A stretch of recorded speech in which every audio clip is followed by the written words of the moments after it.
ప్రభైన యేసయ్య అతి పరిశుద్ధ నామంలో శుభములు. ఈ కొద్ది నిమిషాలు ప్రాతకాల సమయంలో ప్రభు సన్నిధిలో గడపాలని, ప్రభు మాటలు వినాలని, ప్రభు చేత ప్రక్షాళన చేయబడాలని ఆశించిన వారందరికీ శుభాలు. ఈ దినం మనం ప్రభు వ్యక్తిగా మనం అంగీకరించాం. ఈనాటి దినంలో ఆయన మన జీవితాల్లో శక్తితో నింపాడు. ఈ దినం శక్తితో నింపిన ప్రభు వాగ్దానం ఇచ్చాడు. స్తోత్రం.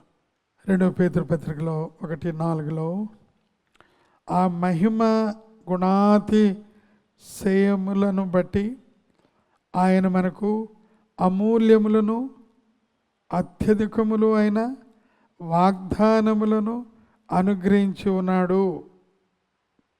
దురాశను అనుసరించుట వలన లోకమందున్న భ్రష్టత్వమును ఈ వాగ్దానముల మూలముగా మీరు తప్పించుకొని దేవ స్వభావం నందు పారివారగినట్లు వాటిని అనుగ్రహించెను.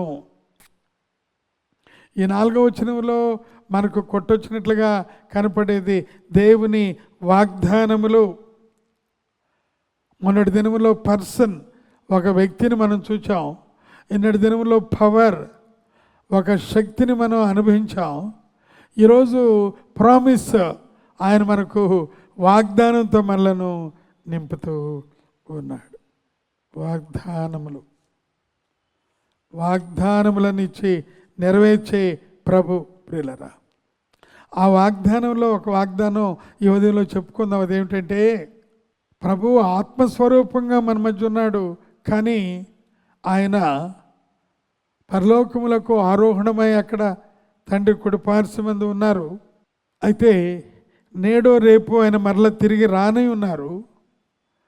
ఆయన మధ్యాకాశంలోకి వచ్చినప్పుడు క్రీస్తునందుండి మృతులైన వారిని ఆయన దగ్గరికి రివ్వమంటూ వెళ్ళిపోతారు. అలాగే సజీవులుగా ఉన్నవారు ఆయనతో చేరతారు. అనగా మధ్యాకాశములో ఆయనతో కూడా కలిసే ఆ విందును ఒక వాగ్దానముగా ఇచ్చారు. 1 తెస్సలోనికి రాసిన పత్రికలో 4వ అధ్యాయంలో 16వ వచనంలో ఆర్భాటముతోనూ ప్రధాన దూత శబ్దముతోనూ దేవుని బోరతోనూ పరలోకము నుండి ప్రభు దిగివచ్చును, క్రీస్తునందుండి మృతులైన వారు మొదట లేతురు. దేవునికి ఎంతో స్తోత్రములు, వందనాలు కలుగును గాక. ఆయన చెప్పిన వాగ్దానం ఏంటంటే, నేను మరలా తిరిగి బాహ్యంగా నేను క్రిందకు వస్తాను, మధ్యాకాశానికి వస్తాను. యేసు క్రీస్తు నుండి అందుండి మృతులైన వారు ఉన్నారు. మన యొక్క బంధువులు, మిత్రులు, మన తల్లిదండ్రులు, తాతలు, ముత్తాతలు, వీళ్ళందరూ కూడా సమాధుల్లో ఉన్నారు. వారు క్రీస్తునందుండి మృతులైన వారు మొదట లేస్తారు, మహిమ దేహములతో లేస్తారు. వారు లేచి రివ్వమంటూ అక్కడ పరలోకంలో జరిగే విందునకు వారు వెళుతారు. ఒకవేళ మనం ఇక్కడ సజీవులముగా ఉన్నాం అనుకోండి, ప్రభువుని అంగీకరించిన వారం అయితే మనం కూడా అక్కడ చేరిపోతాం. అదొక గొప్ప రియూనియన్ అంటారు. బీటెక్ చదివిన వారందరూ కూడా ఒక రియూనియన్ పెట్టుకుంటారు అనుకోండి. ఫర్ ఎగ్జాంపుల్, బాపట్లలో ఒక ఇంజనీరింగ్ కాలేజ్ ఉంది, చాలా ఫేమస్ కాలేజ్. మరి అక్కడ చాలా గనులు, గొప్ప వారు అక్కడ చదివి పైకొచ్చారు. ఆ బాపట్ల చాలా ఫేమస్ కాలేజ్ అది. మా టెక్నికల్ టీంలో ఉన్న ఒక CEO కూడా అక్కడ చదివాడు. మరి ఎందుకు చెప్తున్నానంటే, వాళ్ళు అప్పుడప్పుడు రియూనియన్ పెట్టుకుంటారు. ఆ రియూనియన్కి వెళ్ళినప్పుడు, అరే బాబు నువ్వు బాగున్నావు, ఇప్పుడు నువ్వు ఎక్కడ పనిచేస్తున్నావు? నేను ఇన్ఫోసిస్లో చేస్తున్నాను, నేను ఆ పలానా చోట, అదిగో నేను మరి సాఫ్ట్వేర్ ఫీల్డ్లో ఉన్నాను, నువ్వేం చేస్తున్నావు? నా ఫ్రెండు ఆయన హార్డ్వేర్ అండి. ఇట్లా పరిచయం చేసుకుంటారు. అలాగే ఆయన చెప్పిన వాగ్దానం ఏంటంటే, ఒక రియూనియన్ ఉంటుంది అక్కడ. యేసు ప్రభువుని వ్యక్తిగా అంగీకరించిన వారు, శక్తిగా అంగీకరించిన వారు ఈ వాగ్దానం చేత అక్కడ కలుసుకుంటాం. ఎంత గొప్ప ఆనందం కదండి. ఒకరినొకరు కలుసుకుంటాం.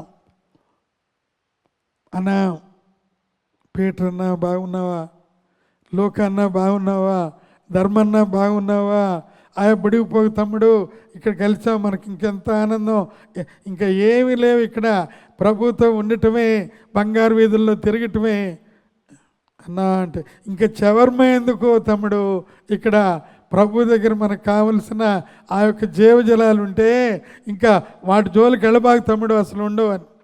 ఈ రకంగా రీయూనియన్లో అక్కడ కలుసుకుంటాం. అది వాగ్దానం అన్నమాట.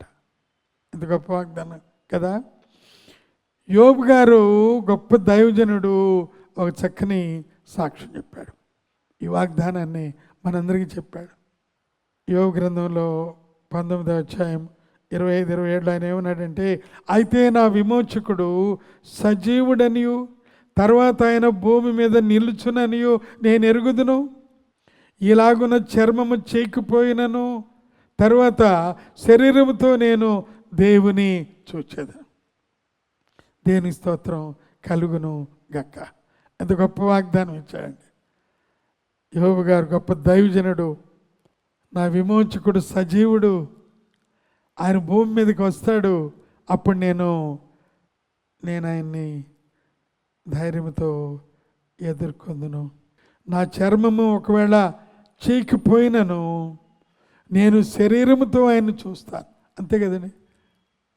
సమాధులు పెట్టిన తర్వాత చర్మం ఉంటుందా, ఎముకలు ఉంటాయా, పురుగులతో నింపబడే పురుగులు కూడా ఇంకేమీ లేక వెళ్ళిపోయి ఏదో ఎండిన ఎముకల్లాగా పడిపోయి ఉంటే కొంతకాలం దుర్వాసనతో ఉంటాయి, తర్వాత దేనికి పనికిరాకుండా ఉంటాం మనం, అస్థిపంజరంలో ఒక రకంగా ఉంటాయి.